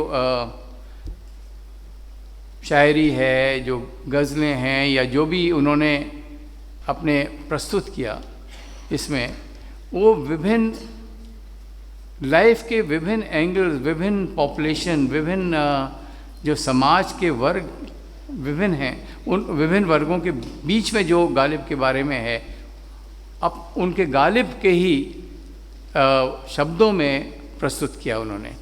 और इस तरह गालिब को वो एक आम जनता के सामने ले आए। और गालिब जी को बहुत लोग नहीं जानते होंगे, बहुत लोगों ने इनकी शायरी नहीं सुनी होगी, परंतु इसके इस माध्यम से, लाइट एंड साउंड माध्यम से, और जो उन्होंने प्रस्तुत की, बहुत सारे प्लेज उनके प्रोड्यूस किए, किताब में लिखी, उसके बारे में जानकारी हो जाती है आम जनता में। और आवश्यकता ये है इस समय कि ऐसे, चाहे वो कवि हों, चाहे लेखक हों, चाहे शायर हों, उनको आम जनता में हम कैसे लाएं, ये एक चैलेंज रहेगा। क्योंकि हम लोग कहते हैं लखनऊ की संस्कृति है, यहाँ की एक अनोखी संस्कृति है, परंतु उस संस्कृति को जो हम लोग लाते हैं वो एलिटिस्ट नहीं होनी चाहिए, यानी कि ऊपर ऊपर नहीं रहनी चाहिए, वो आम जनता के बीच में आनी चाहिए। और मैं विलायत जाफरी जी को ये मुबारकबाद दूंगा इस बात की कि वो आम जनता के बीच में ये लाए। गालिब साहब की अगर आप इतिहास पढ़ें तो ये हुए ज़फ़र जी के ज़माने के ये लोग हैं, तो एक माहौल था उस समय शायरी का। ये माहौल क्या हम लोग अभी भी फिर से पैदा कर सकते हैं? ये एक बड़ा चैलेंज है हम लोगों के लिए, क्योंकि संस्कृति तो डूबती जाती है, अगर उसको आप जीवित रखना है तो किस प्रकार जीवित किया जाए, और वो एक बड़ा एक चैलेंज है। और मैं सोचता हूँ विलायत जाफरी जैसे लोग या कृष्णा जी जैसे लोग ही इस कार्य को कर सकते हैं कि जो संस्कृति है लखनऊ की और जिस पर हमें गर्व है, उसको हम कैसे वापस लाएं। अभी मैं देख रहा था जब वाइस चांसलर साहब अपनी कुर्सी ले रहे थे, पटनायक साहब कुर्सी ले रहे थे, तो ये लोग कह रहे थे पहले आप, पहले आप, पहले आप। तो मुझे याद आई कि ये तो लखनऊ की शान है, ये जो शब्द हैं ये लखनऊ के हैं। और मुझे बहुत अच्छा लगा कि पटनायक साहब ने कहा कि मैं इसमें सम्मिलित हो गया हूँ। यही एक ट्रांसफॉर्मेशन हमें चाहिए। मैं विलायत जाफरी जी को, कृष्णा जी को और उनके पूरे परिवार को धन्यवाद दूंगा कि आपने इस माध्यम से हम लोगों को सबको इकट्ठा कर लिया एक बार फिर से, और एक बार पुनः याद दिलाया कि लखनऊ की संस्कृति क्या है। शुक्रिया आप सभी लोगों का जो जिन्होंने संचालित किया, और आपका विशेष तौर पर, आपको हम लोगों ने काफ़ी देर सुना और बहुत अच्छा लगा, बहुत अच्छा लगा। Thank you very much. लेकिन डॉक्टर अम्मार रिजवी साहब इस वक्त लंदन में हैं। सुबह वहाँ के 11:40 हो रहे थे और यहाँ के 2:30-3 बज रहे थे। उन्होंने ये मैसेज भेजा कि कितना देखिए मोहब्बत की बात होती है कि इसे पढ़ दिया जाए। ये एक सफ़े का है पैगाम। रोशनी और आवाज़ के बर्र सग़ीर में रूह रवां और बैक वक्त कई किताबों के खालिक और मालिक, अफसाना निगार, फ़नकार, ड्रामा निगार और बैक वक्त अनगिनत खूबियों के मालिक मिर्ज़ा गालिब की ज़िंदगी और शायरी की रोशनी की और आवाज़ में पेश करने वाले विलायत जाफरी साहब को और उनकी हम सफ़र को, कामयाबियों में बराबर शरीक रहने वाली कृष्णा भाभी को मैं तहे दिल से मुबारकबाद पेश करता हूँ। तालियां ऐसी हों कि लंदन तक तो आवाज़ पहुँचे। ये भी लखनऊ में हुआ था कि लंदन तक आवाज़ जानी चाहिए। इसका मुझे सख्त अफसोस है कि अब खाली आवाज़ नहीं गई, अम्मार साहब वहाँ मौजूद हैं। इस मुबारक मौके पे मैं हाजिर नहीं हूँ। यह ऐसा मौका है जहाँ बैक वक्त आसमान अदब के दरख्शिंदा सितारे, हर दिल अज़ीज़, काबिल और लायक अफसर जिनके साथ मुझे काम करने का शरफ़ हासिल हुआ है, वो सब मौजूद हैं। राज्यसभा के दो साबिक़ सेक्रेटरी जनरल जनाब रमेश चंद्र त्रिपाठी और जनाब योगेंद्र नारायण भी मौजूद हैं। जनाब पटनायक जो आजकल जल निगम के सदर हैं। समंदर से मिले प्यासे को शबनम बखीली है, ये रज़ाक़ी नहीं है। और लखनऊ यूनिवर्सिटी के लायक और हर दिल अज़ीज़ vice chancellor professor SP Singh साहब रौनक महफ़िल हैं। जनाब वीरेंद्र यादव और जनाब संतोष वाल्मीकि भी यहाँ रौनक अफरोज़ हैं। हमारे सीनियर और उर्दू अदब के मशहूर शायर, अदीब, नक़ाद और हज़ारों खूबियों के मालिक प्रोफेसर शारिब रुदौलवी साहब भी इस बज़्म की ज़ीनत हैं। वहाँ हाजिर न रहना सिर्फ महरूमी ही नहीं बल्कि मैं इसे यकीनन बदनसीबी समझता हूँ। प्रोफेसर साबरा हबीब साहिबा और प्रोफेसर नैयर साहब जिस जलसे की निज़ामत कर रहे हैं उसका अंदाज़ा आप हजरात ख़ुद लगा सकते हैं। यह ऐसा ही है जैसे हज़रत अमीर खुसरो की शायरी को तानसेन पेश कर रहे हों, अगर ऐसा कहा जाए तो गलत ना होगा। ये अम्मार साहब का ख़ास अंदाज़ है। विलायत जाफ़री साहब की शख्सियत को चंद फ़क़रों या सतरों में क़ैद नहीं किया जा सकता। उन पर इस तरह की कोशिश करना ऐसा ही है जैसे ब्रह्मपुत्र को गागर में भरने की या हिमालय को बाजुओं में समेटने की कोशिश की जाए। यकीनन ये एक बहुत बड़े फ़नकार, साहित्यकार, ड्रामा निगार और अफसाना निगार हैं, इससे कोई इनकार नहीं कर सकता। मगर एक बहुत बड़ी सिफत है जो बहुत कम लोगों में मिलती है, जिसके लिए शायर ने कहा है, बस के दुश्वार है हर काम का आसान होना, आदमी को भी मयस्सर नहीं इंसान होना। विलायत साहब एक बहुत अच्छे इंसान हैं और अगर कृष्णा भाभी मेरी राय से मुत्तफ़िक़ हों तो मैं ये कह सकता हूँ कि ये एक बहुत अच्छे शौहर भी हैं। अम्मार साहब ये एक अच्छे दोस्त हैं, हमदर्द साथी हैं। ये वो सिफ़त हैं जो इंसान को देवता बनाती हैं। आइए हम सब मिलकर उनके लिए दुआ करें। दौर में सागर रहे, गर्दिश में पैमाना रहे, मैकशों के सर पे यारब पीरे मैखाना रहे। समा खराशी के लिए माफ़ी चाहता हूँ। बहुत शुक्रिया आपका अम्मार रिजवी। हमारे अध्यक्ष महोदय इज़्ज़त माब आरसी त्रिपाठी यानी रमेश चंद्र त्रिपाठी साहब रिटायर्ड IAS और इतने सारे कद और पद और ओहदे कि वो सब उनकी शख्सियत के लिए सब बहुत छोटे हैं, सारे अल्फाज बौने हैं। आपका मर्तबा इन सब से बहुत बुलंद है। ज़ोरदार तालियां।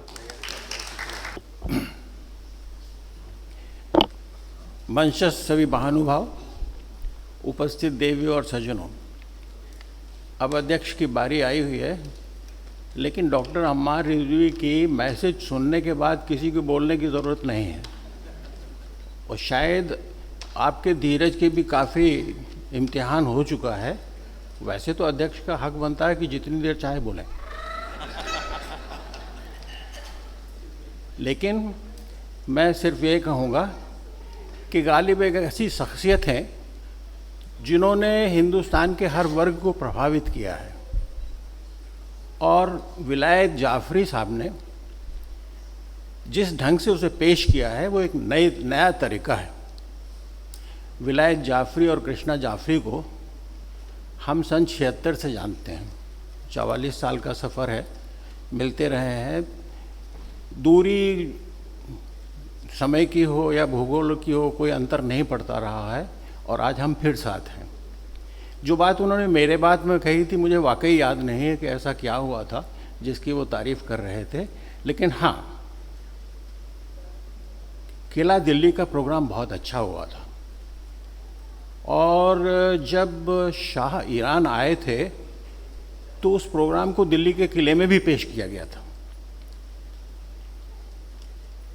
और भी प्रोग्राम थे जो होते रहे हैं, काफ़ी तफसील दी गई है कहाँ कहाँ इस तरीके के प्रोग्राम हुए हैं, लेकिन शुरुआत प्रोग्राम करने में विलायत जाफ़री साहब की रही हुई है। गालिब के बारे में तो मैंने ये सुना था, कि शायद गालिब ने फ़ारसी में बहुत अच्छा लिखा है। हमने उर्दू ही नहीं पढ़ी तो हम फ़ारसी की क्या बात करें। लोग ये कहते हैं कि उर्दू, गालिब और ताजमहल ये तीन हिंदुस्तान की बड़ी भारी देन है। और शायद किसी ने ये कहा है कि गालिब ने वाकई इस जीवन के सारे हिस्सों को समाहित किया हुआ है।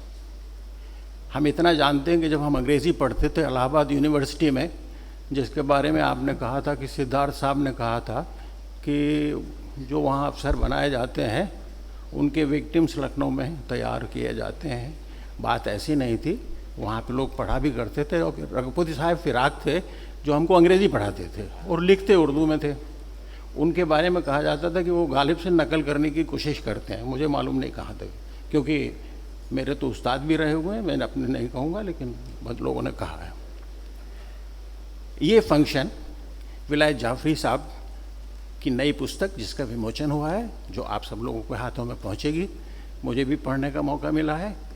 अपने नए किस्म की पुस्तक है, नई विधा की पुस्तक है, रंगमंच की पुस्तक है, कलाकार की पुस्तक है, और इसे पढ़िए, देखिए। उनकी पत्नी कृष्णा जाफ़री भी कलाकार है, इन दोनों लोगों को हम उसी समय से जानते हैं। सारे परिवार ने मिलकर ये फंक्शन किया है और सारा लखनऊ का वो वर्ग जो रंगमंच से और कला से जुड़ा रहा है, जो विद्या से जुड़ा रहा है। हम राज बिसारिया जी को देख रहे हैं, मेहंदी साहब को देख रहे हैं, डॉक्टर अवस्थी को देख रहे हैं, तमाम लोग हैं, कमला जी हैं, बहुत से लोग हैं जो यहाँ बैठे हुए हैं। और मैं ये कहना चाहूँगा कि आज के मौके पे शायद मैं आप सबकी भावनाओं को जाहिर करूँगा अगर मैं ये कहूँ कि मेरी ये मर्ज़ी है कि ऊपर वाला इन दोनों को बड़ी लंबी उम्र दे, बड़ी सक्रिय ज़िंदगी दे, खूब काम करने की ताकत दे और अपने तमाम शागिर्द पैदा करने की ताकत पैदा करे। जैसे कि कमाल अरोरा जी हैं जो चंडीगढ़ से आए हैं, जो अनारकली का जिक्र कर रहे थे।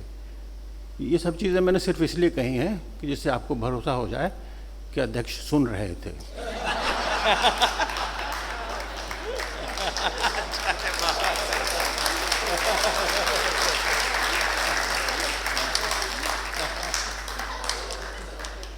मैं इन शब्दों के साथ नायर जी को धन्यवाद देता हूं, उन्होंने मुझे बोलने का मौका दिया।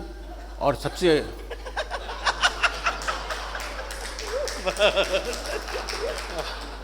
आप नहीं बुलाते तो हम आते कैसे। खैर, मैं फिर से विलायत जाफरी साहब को, कृष्णा जाफरी साहब को बधाई देता हूं। चाहता हूं उनकी बड़ी लंबी उम्र हो, सक्रिय बने रहें। धन्यवाद। एक चीज़, आप लोग अभी चाय से पहले जो चांदनी उनकी बेटी हैं, बड़ी बेटी हैं, मुंबई में रहती हैं, वो शुक्रिया के कुछ लफ्ज़ कह दें, फिर चाय होगी। आप I just want to thank everybody who's here today, and they've made their time available. They've crossed, geographies and time zones to be here today. I don't have the words to express how I'm feeling today. It's, how do I say, overwhelming. मैं अपनी बात को जितने अच्छे से कह पाऊँ, मुझे लिटरेचर की इतनी अच्छी तमीज़ नहीं है, but I will try to say as much as I can and about Mr. Jaffrey and Mrs. Jaffrey here and all my family members who are sitting here is that, जो आपने कहा कि गालिब खुद से आपको ढूंढ लेते हैं, तो आई थिंक गालिब ने हमें तब से ढूंढ लिया जब से हम पैदा हुए थे। तो हम लोग दिल्ली में पैदा हुए थे। दिल्ली में एक E40 हाउस खास एक अभी भी है, मैं देख के आई हूँ अभी थोड़ा 6 महीने पहले। तो वो छोटा सा एक अजीब सा घर है, हम सब लोग उसी में पैदा हुए हैं। उसमें वो 3 फ्लोर्स में है और उसमें जो ग्राउंड फ्लोर है वो टॉयलेट है, ऐसे वो शुरू होता है। Ground floor is toilet, then as you move up the first floor is यही जो एक छोटा सा बेडरूम है और एक छोटा सा हॉल है, और फिर उसके बाद आप और ऊपर जाइए, ऐसे खुली हुई सीढ़ियाँ हैं, और ऊपर जाइए तो टेरेस है, बहुत बड़ा सा, सबसे बड़ा टेरेस है। तो उस घर में हम इसीलिए रहते थे क्योंकि उसमें इतना बड़ा टेरेस था जिसमें रोज़ शो की रिहर्सल्स हुआ करती थी, because we didn't have the money or the resources at that time for us to be able to do it anywhere else. तो वो और it was amazing, हर तरह के वहाँ पर जब हमने अनारकली की तो जो रशियन एक्ट्रेस आई थी वो हम लोग के साथ ही रहती, तो हम लोग सब लोग साथ ही सोते थे और हर तरह की, सुबह जब हम उठते थे हर तरह की कॉस्ट्यूम्स पहन के हम लोगों का दिन वैसे ही शुरू हुआ था, जबकि हम लोग उसमें पार्टिसिपेट नहीं करते थे, but this is our way of life. और हमने ये हर पूरा throughout our growing up period, this is how we live, like just completely open, and हर वक्त creation has been a part of day to day. That's how it was, and that's how I have seen Papa and Mummy, and that's what we've that's what we have imbibed, and it's my extreme privilege and honor to be. I don't have the words. I don't even have the credibility to say the words. I don't qualify to say the words here, but thank you so very much. आप इतने सारे लोग यहाँ पर जो आए हैं, they have. I also studied in Lucknow. And इतने सारे लोग जो सब यहाँ बैठे हैं, most of them I remember कि मैं जो भी आज हूँ is because of the contribution of so many people who are sitting here today, and thank you for braving the heat and being here with us today. मैं बस ये कहना चाहूँगी कि the way we have understood Ghalib is that हमने अपनी ज़िंदगी से सीखा है, अपने एक्सपीरियंस से सीखा है, और आई कंटिन्यू दिस वन शेयर which has always been what our lives has been, which is बाजीचाए अतफाल है दुनिया मेरे आगे, होता है शब रोज़ तमाशा मेरे आगे। And that's what this is. This world is a stage. This is what we have learned, to bring in that authenticity and honesty to our lives. And thank you so very much. Thank you for all of you for being here. अभी शायद refreshment है, उन्होंने मुझसे बोला था ज़्यादा time मत लगाना, भूख लग रही है. So I invite you all for the refreshments, and then after that, Mrs. Jaffrey has a performance, and please stay back for that, and we'd love to have you with us. Thank you very much. Thank you.